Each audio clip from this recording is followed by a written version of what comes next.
வச்சு அடிச்சிருக்காங்க. பைப்ஸ் தான். பைப்புனா என்ன பைப்பு? டெம்பிள்ல இருந்து சிசிடிவி ரெக்கார்ட் ஆகவே இல்லையே. போலீஸ் ஸ்டேஷன்ல எதுவுமே நடக்கல. போலீஸ் ஸ்டேஷன் சிசிடிவி எடுத்து வச்சிருக்கீங்க. டெம்பிளுக்குள்ள நடந்திருக்கு. டெம்பிள் சிசிடிவி எடுத்ததாக போடல. அக்யூட்டல் பேஸ் பண்ணி சஸ்பென்ஷன் ரிவோக் பண்ணிடுவீங்க. ஆல் மானிட்டரி பெனிஃபிட் வாங்கிடுவீங்க. அந்த உயிர் போனது போனது. State killing it's own citizen. What you say? Madurai ஹைகோர்ட்ல போட்ட உத்தரவால தான் இன்னைக்கு போலீஸ் அரெஸ்ட் பண்ணிருக்காங்க. நீதி விசாரணையும் நடந்துகிட்டு இருக்கு.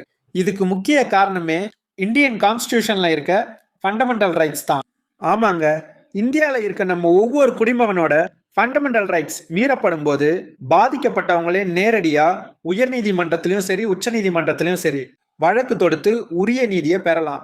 அஜித்குமார் கேஸ்லயும் இதே தான் நடந்திருக்கு. ஆர்டிகல் 226 படி உயர்நீதிமன்றத்துல ரிட் ஆஃப் மேண்டமஸ், அதாவது அரசு அதிகாரிங்க அவங்களோட கடமையை செய்ய மறுக்கும் போது அவங்கள கடமையை செய்ய சொல்லி கட்டாயப்படுத்துற உத்தரவு தான் இது. அஜித்குமார் கேஸ் சம்பந்தமா ஹைகோர்ட் போட்ட உத்தரவை டிஸ்கிரிப்ஷன்ல கொடுத்துருக்கேன். நீங்களும் படிச்சு தெரிஞ்சுக்கோங்க.